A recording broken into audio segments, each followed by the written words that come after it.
بہت سے پہلو اور ان میں زبان ایک نمایاں ہے۔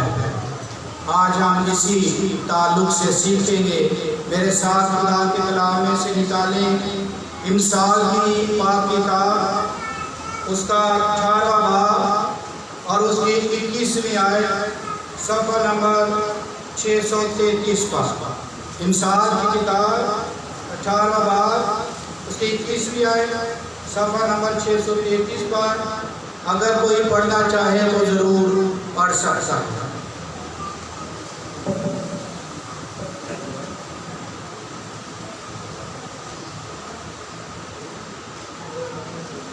موت اور زندگی زبان کے قابو میں ہیں، اور جو اسے دوست رکھتے ہیں اس کا پھل کھاتے ہیں۔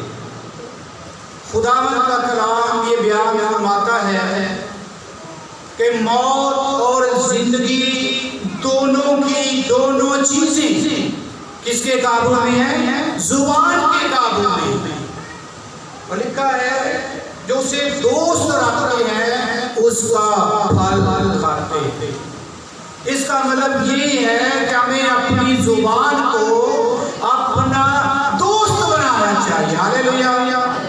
زبان کو اپنا دوست بنانا چاہیے، اور جب زبان ہماری دوست ہوگی تو ہم کبھی بھی خطا نہیں۔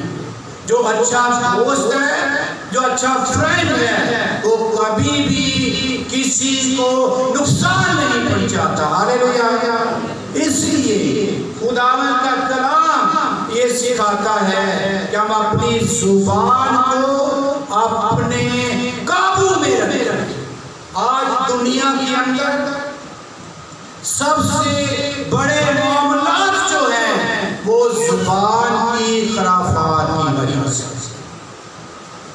گھروں کے اندر، چرچوں کے اندر، معاشرے میں، فیملیز میں میل ملاپ نہیں۔ اور اس کا ایک سب سے بڑا مسئلہ یہ ہے کہ زبان انسان کے لیے مشکلات پیدا کر دیتی ہے۔ زبان انسان کے لیے بڑی پریشانیاں پیدا کر دیتی ہے۔ جب ہم خداوند کا کلام پڑھتے ہیں تو گنتی 12 بار اس کی پہلی سے 15 آیات پر ہم غور کریں تو خداوند کے کلام میں چند کردار ہیں، اور وہ کردار یہ ہیں، ایک مریم ہے، ایک مقدس موسیٰ ہے، اور ایک ہارون ہے۔ اور مریم اور ہارون جو کہ مقدس موسیٰ کے سگے بہن بھائی ہیں، اس کے خلاف ہیں، اس کے مخالف ہیں، اور وہ مقدس موسیٰ کی بدگوئی کرتے ہیں، کے بارے میں برے خیالات، برے جذبات اور بری سوچیں رکھتے ہیں۔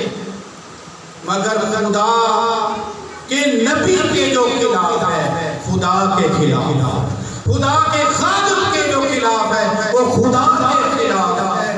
اور خدا کا کلام یہ بیان فرماتا ہے کہ خدا نے یہ سنا، خدا سنتا ہے۔ کوئی اچھی بات کہتا ہے تو بھی سنتا ہے، کوئی بری بات کہتا ہے تو بھی سنتا ہے۔ اور مریم کے ساتھ اس کا بڑا بھائی ہارون بھی شامل ہے۔ بدگوئی خادم کے خلاف، اپنے بھائی کے خلاف، کہ کیا یہی نبی ہے، کیا اسے ہی خدا نے چنا ہے؟ یہ ہے مقابلہ کرنے والا خدا کے خادم کا، خدا کے کلام کا کوئی مقابلہ نہیں کر سکتا۔ ہاللیلویا! ہاللیلویا! اس لیے اس بات پر غور کریں کہ خدا کا خادم اگر آپ کا بھائی بھی ہے تو آپ اس کے خلاف نہیں ہو سکتے۔ خدا سن رہا، اور اس نے کہا کہ یہ مریم کیا کہتی ہے، مریم کیا بات کرتی ہے، کیونکہ موسیٰ تو نبی سے بھی بڑھ کر ہے۔ موسیٰ تو نبی سے بھی بڑھ کر ہے۔ میں موسیٰ کے ساتھ روبرو باتیں کرتا ہوں، میں موسیٰ سے ملتا ہوں، اور خدا نے اس طرح کہا کہ موسیٰ تو امانت دار ہے۔ کتنے لوگ ہیں جو دوسروں کی امانتیں کھا جاتے ہیں، کتنے لوگ ہیں جو دوسروں کے پیسے کھا جاتے ہیں، اور خداوند نے کہا کہ موسیٰ امانت دار ہے۔ ہاللیلویہ۔ اور خداوند نے کہا کہ یہ دنیا کے اندر سب سے زیادہ حلیم ہے۔ ہاللیلویہ۔ سب سے زیادہ حلیم شخص، اتنا حلیم کہ بنی اسرائیل نے بہت تنگ کیا، بہت سزا۔ اور ہم دیکھتے ہیں کہ خدا نے کہا کہ میں مریم کو سزا دوں گا اور اسے کوڑ پڑ گیا۔ یاد رکھیں جو خدا کے خادموں کے خلاف ہے، خدا ان کے خلاف، ہاللیلویہ، اسے کوڑ پڑ۔ اور آخر کار پھر بھی کون کام آتا ہے؟ خدا کے خادم کون کام آتا ہے؟ خدا کے خادم۔ قدس موسیٰ نے کہا کہ اے خدا تو اس کو بحال کر دے۔ خدا نے کہا یہ 7 دن کے بعد بحال ہو، 7 دن کوڑ رہے گا۔ آپ کو کوئی بھی کام ہوگا، آپ خادم کے خلاف ہیں، مخالف ہیں، جو مرضی کر لیں، پر خادم کو پھر بھی آپ بلانا ہو۔ خدا کا خادم آپ کے کام آنے کے لیے تیار ہے۔ اور یہی ہوا کہ خدا کے خادم نے شفایت کی، کیا خدا مریم کو بحال کرتے، پھر بھی خادم دوسرے سے دعا کرتے، شفایت کرتے اور برکت دینے کے لیے تیار ہیں، مگر جو خلاف ہے اس کو خدا سزا دے۔ اس لیے اس بات پر غور کریں، اس بات کو سمجھیں، اس بات کو جانیں کہ خدا کے خادم کی عزت کرنی چاہیے، خدا کے خادم سے محبت رکھنی چاہیے، کیونکہ وہ آپ کے لیے دعا کرتا ہے، وہ آپ سے پیار کرتا ہے، وہ آپ کی محبت کرتا ہے۔ اور آپ جب بھی بلائیں گے خدا کا خادم آپ کے گھر آ جائے۔ اس لیے مریم کو سزا ملی، اس نے بدگوئی کی۔ آج لوگ خادموں کے خلاف، اس سے خادم کو کوئی فرق نہیں پڑتا۔ اس نے انجیل سنانی ہے، اس نے خوشخبری سنانی ہے، اس نے تعلیم دینی ہے، مگر قدس موسیٰ کا جو کردار ہے، جو زندگی ہے، وہ بہت بڑی ہے، کیونکہ خدا نے خود اقرار کیا کہ میں اس کے پاس آ کر روبرو فیس پر فیس بات کرتا ہوں۔ کتنی عظیم بات ہے، کتنی خوبصورت بات ہے کہ خدا براہ راست مخاطب ہے، خدا ملتا ہے، خدا بات کرتا ہے، اور خدا پھر یہ کہتا ہے کہ یہ سب سے حلیم ہے۔ ہاللیلویہ، ہاللیلویہ، سب سے حلیم۔ ہم اپنی زندگی پر غور کریں، کیا ہم خادموں کے خلاف تو نہیں؟ ہمارا مسیحی کردار کب اچھا ہوگا؟ جب خادموں کے لیے دعا کریں گے، جو خادموں کا عطیہ اور چندہ بنتا وہ دیں گے، تب خدا ہمیں بلیس کرے گا اور ہمیں برکت۔ اور پھر آپ دیکھیں کہ خدا کے بندہ مقدس موسیٰ کو خدا نے کیسی فضیلت عطا فرمائی، کیسی برکت عطا فرمائی۔ آج ہم دیکھتے ہیں مسیحی زندگیوں کے اندر زبان کی وجہ سے تباہی اور بربادی اور ہلاکت ہے، گھروں کے اندر، چرچوں کے اندر، کلیسیاں کے اندر بھی، مختلف جگہ پر اور بہت ساری جگہوں پر لوگ خادمہ کے مخالف ہیں۔ اس لیے ہمیں اس بات کو دیکھنا ہے کہ اگر مریم بدگوئی نہ کرتی، بری باتیں نہ کرتی، تو کبھی کوڑ کا شکار نہ ہوتی۔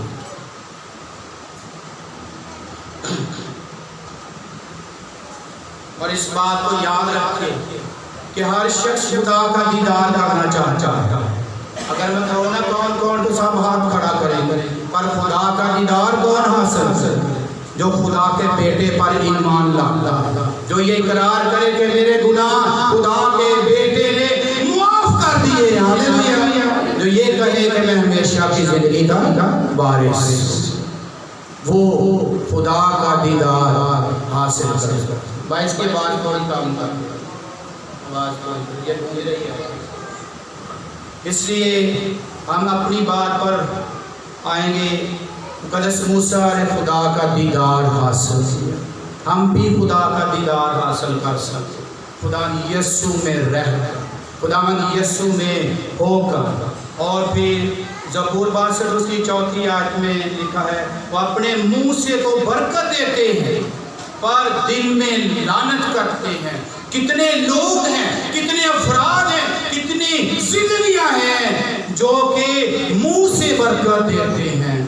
آپ نے دیکھے، میں نے بھی دیکھے ایسے لوگ، ایسے رشتہ دار، ایسے عزیز، ایسے کلیسیا کے لوگ جو ملتے محبت سے ہیں، پیار سے ملتے ہیں، کہتے ہیں خدا آپ کو برکت دے، خدا آپ کے ساتھ ہو، خدا آپ کی حفاظت کرے، اور لکھا ان کے دل میں کیا ہے؟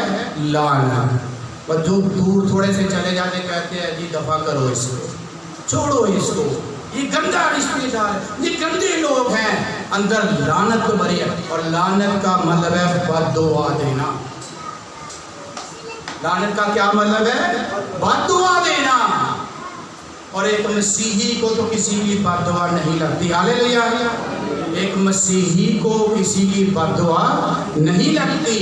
یہ دنیا کی بات ہو رہی، دنیا کے حالات کی بات، دنیا کے لوگوں کی بات ہو رہی ہے کہ وہ اپنے منہ سے تو برکت دیتے ہیں کہ آئے میرے بیٹی، آئے میری بہن، آئے میرے بھائی، آئے میرے خادم، میں تجھے برکت دیتا ہوں، پر دل ٹھیک نہیں، دل کی حالت ٹھیک نہیں ہے، دل میں لعنت بھری ہے، دل میں گناہ بھرا ہے، دل میں نفرت بھری ہے، دل میں جھگڑے بھرے ہیں، دل کے اندر خرابیاں پائی جائیں۔ اور مسیحی کردار کیسے ٹھیک ہوگا؟ نہ زبان ٹھیک ہے، نہ دل ٹھیک ہے۔ یہ مسیحی مذہب یہ کوئی مذہب نہیں ہے۔ مذہب کا مطلب ہے وہ راستہ جو خدا کی طرف لے جائے۔ یہاں مسیحیت کا مطلب ہے جس نے مسیح کو، خدا کے بیٹے کو قبول کیا، اس کے گناہ معاف ہوگا، ہاللیلویا۔ اگر کسی نے بیٹے کو قبول کر لیا ہے اس کے گناہ معاف ہیں۔ اگر وہ یہ کہے کہ میں گناہ گار ہوں تو اس کا مسیح سے کوئی تعلق نہیں، ہاللیلویا۔ اس لیے ہم اپنے دل پر غور کریں، اپنے دل کی حالت پر غور کریں۔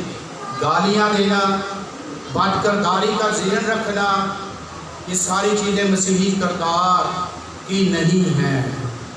مسیحی وہی ہے جو مسیح جیسا ہے، ہاللیلویا۔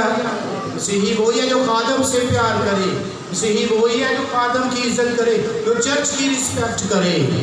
اس لیے اپنے دل پر غور کریں۔ خدا کے بندہ پالوس فرماتے ہیں کہ میں یہ سوچ رکھتا ہوں کہ خدا اور انسان کی نظر میں ٹھیک رہوں، اس لیے اپنی زندگی پر